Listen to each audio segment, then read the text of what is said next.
Toujours dans la série Influence africaine, après le sujet de notre ancêtre Ziryab dont j'ai parlé dans la dernière vidéo, qui a relevé le niveau d'excellence durant la période de Renaissance, donnant ainsi naissance à l'art de vivre en Occident, j'ai nommé pour le sujet de cette semaine l'artiste peintre, dessinateur, graveur, sculpteur Pablo Ruiz Picasso. Le sujet d'aujourd'hui démontre comment lui et ses pairs se sont imprégnés, et c'est un euphémisme, des créations de nos ancêtres. Je pourrais faire une série parlant de comment chacun d'entre eux se sont appropriés notre art tribal, mais parler de l'un d'entre eux, qui plus est pas des moindres, c'est déjà parler de tous. Kiambote Yengekeno à chacun d'entre vous, bienvenue sur Ask, la chaîne qui vous parle d'art, spiritualité, culture et ce qui touche à l'Afrique en général. Comment notre culture, notamment par le moyen de l'art et de la spiritualité, a inspiré le monde sans qu'on ne vous l'avoue. La chaîne qui, parmi tant d'autres, veut susciter l'engouement pour notre tradition, nos traditions et l'envie de se réapproprier ce que nos ancêtres nous ont légué. Picasso était donc un artiste d'origine espagnole qui a vécu l'essentiel de sa vie en France. Arrivé à Paris dès 1900, il aborde le milieu de l'art d'une manière peu conventionnelle, en totale indépendance, sans intégrer le circuit classique encadré par aucune structure formatrice. Il a œuvré durant les périodes des différents courants artistiques tels que l'art moderne, le surréalisme, la période bleue, la période rose, l'expressionnisme et j'en passe. Nous sommes en 1907, Picasso se rend au musée du Trocadéro, premier musée ethnographique de Paris, donc lieu où est exposé tous les œuvres statuettes démontrant nos us et coutumes africaines. Et de là, lui naît le déclic pour l'art dit primitif. Sous cette influence, Pablo Picasso s'y prend d'abord des masques Fang qui nous viennent du Gabon. L'artiste découvre alors un univers différent de ce qu'il a connu auparavant. L'esthétique, les silhouettes, la simplification des visages. Cette révélation lui permet d'approcher son propre art d'une toute autre manière. Nombre de ses œuvres sont grandement inspirées de l'art tribal africaine. Cette rencontre entre l'artiste et ses fabrications africaines révolutionne la conception artistique de Picasso à tel point qu'il ne crée que autour de ses influences durant des années et non juste durant une période de 2 ans comme certains dissimulateurs le prétendent. Et ceci donna lieu à des œuvres telles que Les Demoiselles d'Avignon, œuvre qui propulsera l'artiste à un rang de notoriété. De là s'ensuivra de multiples œuvres, tout aussi expressives avec des lignes qui séduisent par leur force et relief non conventionnel. C'est alors la naissance du cubisme et il prend ses racines en Afrique. C'est avec le courant du cubisme que Picasso prend son envol vers une notoriété si valorisée jusqu'à nos jours.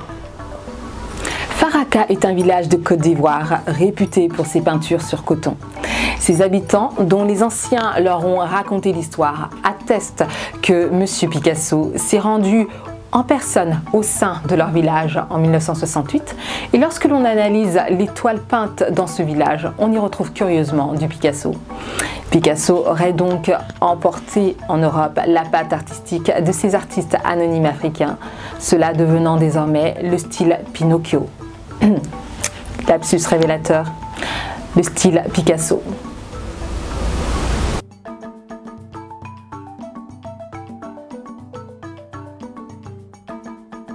Mais cette version de l'histoire est bien entendu contestée, niée, voire rangée dans le tiroir du conte, mythe, rumeur pour ne pas décrédibiliser l'artiste. Mais les anciens de ce village ivoirien attestent fermement cette histoire. Après tout, quel intérêt aurait-il eu à mentir ? Si cela n'a pas été en 1968 parce que l'artiste était trop âgé, certainement que cela s'est fait des années bien plus tôt, n'est-ce pas ? À mon sens du moins.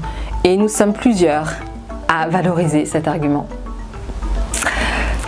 Je regrette la mauvaise foi de certains médias et ambassadeurs d'art qui refutent l'histoire de ce voyage et l'influence africaine plus que présente et évidente dans les œuvres de Picasso.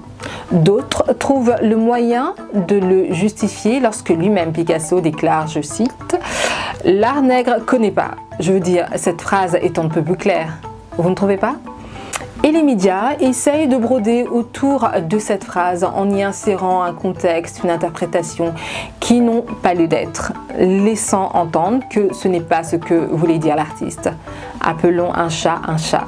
Picasso possédait toute une collection d'art dite nègre, s'est inspiré de cet art qui a propulsé sa carrière, allant même jusqu'à créer un courant artistique, le cubisme, pour au final l'entendre déclarer « l'art nègre connaît pas », alors qu'il en était un fervent admirateur et qu'il disposait d'une grande collection privée. Belle ingratitude. Ou encore lorsqu'il déclare une citation de Philip Massinger, dite quelques années plus tôt, « Immature poets imitate, mature poets steal », voulant dire « les poètes immatures copient et les poètes matures volent ».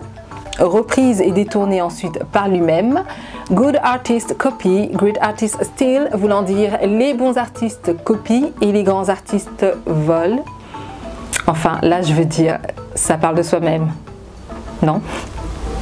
Ça se passe de commentaires et à mon sens, en dit long sur le personnage. Comme je le disais au début de cette vidéo, la plupart des artistes de l'époque s'inspiraient de l'art africain, pour ne nommer que quelques-uns, Christing, Van de Gen, De Vlaming, Derain, Matisse, Brancusi, Modigliani et j'en passe. Modigliani qui d'ailleurs a inspiré une autre jeune artiste pour aller dans ce sens. Et tout cet intérêt pour l'art africain, propulsé par un Picasso au sommet de son génie, accompagné de ses pairs, a mené au courant cubiste. C'est ainsi que le cubisme tire sa source de l'art africain, notamment l'art Kuba, qui nous vient du Congo.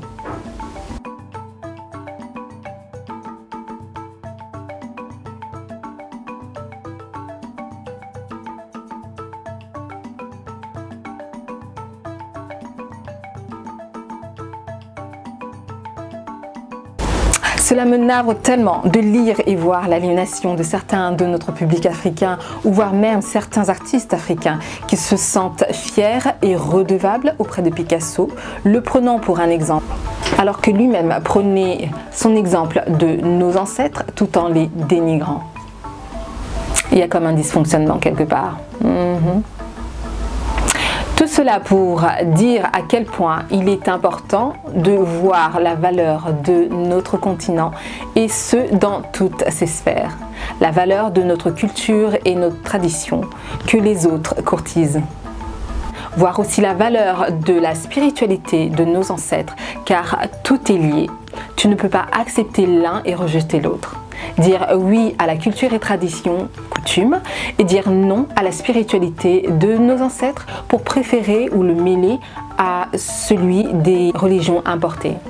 Pour nous déposséder de nos pouvoirs, comme ils nous dépossèdent de tout le reste. Il est temps d'intégrer cela. Culture, art, tradition, richesse, spiritualité, souveraineté, tout est lié. Il est plus que temps d'intégrer cela pour pouvoir passer à l'action, car l'Afrique ne se relèvera pas sans l'un de ces aspects. Le plus on tarde à s'en rendre compte, le plus la renaissance de l'Afrique prendra du temps. Et ça ne tient qu'à toi de le vouloir. On s'éloigne du sujet de cette vidéo, quoique dans le fond, pas tant que ça.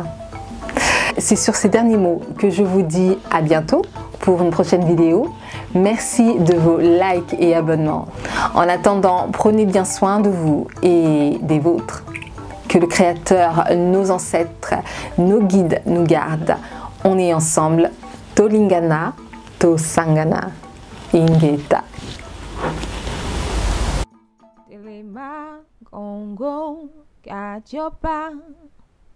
Tolingana, Tosangana, Butu isosila, Moyezokota, Mohindo tangu efweni.